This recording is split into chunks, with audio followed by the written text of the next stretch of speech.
Je suis Paul Tevel, je suis en deuxième année donc à AgroParisTech dans le cursus ingénieur et je suis président cette année de l'association Agrocia qui s'occupe de faire travailler les étudiants sur le salon.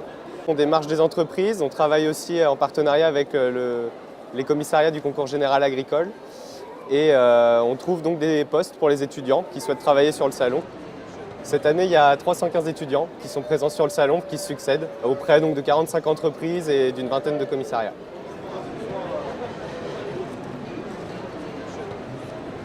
Je suis actuellement sur le stand d'AgroParisTech. Je suis au stand Midi-Pyrénées. On travaille au stand de l'INRA. Moi, je travaille pour Bonduel. Là, je travaille sur le stand de la FNSEA. Ici, on est sur le stand de l'ANSES. On est chargé, par exemple, de l'animation du stand d'INAPOR. Je suis sur le stand de Terre Oléopro. Je travaille au concours général agricole pour les canins. Je sers du cidre pour la maison cidricole de Normandie. On est au commissariat au bovin. Là, on est sur le stand de la France agricole. Avec 5 autres étudiants.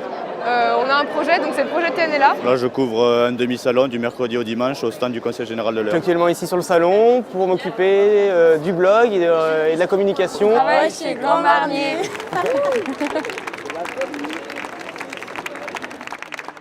C'est plutôt une belle expérience puisqu'il faut quand même coordonner une équipe.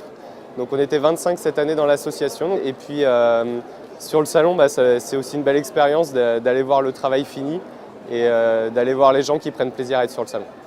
Je suis super contente d'avoir pu travailler sur le salon, c'était vraiment super intéressant. Et ça permet de découvrir en fait un peu le milieu.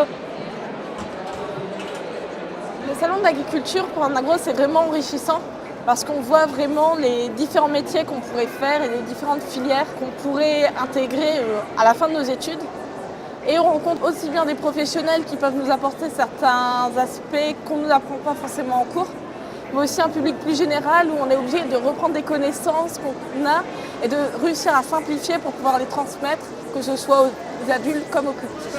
Pour les enfants, un maximum de bruit évidemment. Du coup, on travaille en équipe, on apprend aussi à communiquer, à gérer aussi les périodes d'affluence parce qu'il y a vraiment des points où il y a beaucoup de monde et là, il faut être efficace, gérer. C'est une bonne expérience parce que ça permet donc d'être proche des animaux pendant une certaine période, mais aussi donc, de pouvoir discuter avec d'une part les éleveurs, mais aussi les autres professionnels.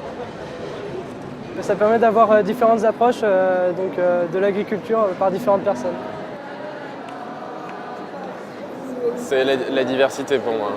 C'est vraiment, on rencontre énormément de gens et plein de points de vue, plein d'opinions, plein de spécialités. C'est super agréable. La réussite du salon, ça dépend de vous. Si on a été serein, apparemment sur le salon cette année, c'est aussi grâce à vous parce que vous nous avez facilité le travail. Et du coup, je vous remercie. Et j'espère vraiment que vous vous souviendrez de ce salon pendant un petit moment. Voilà.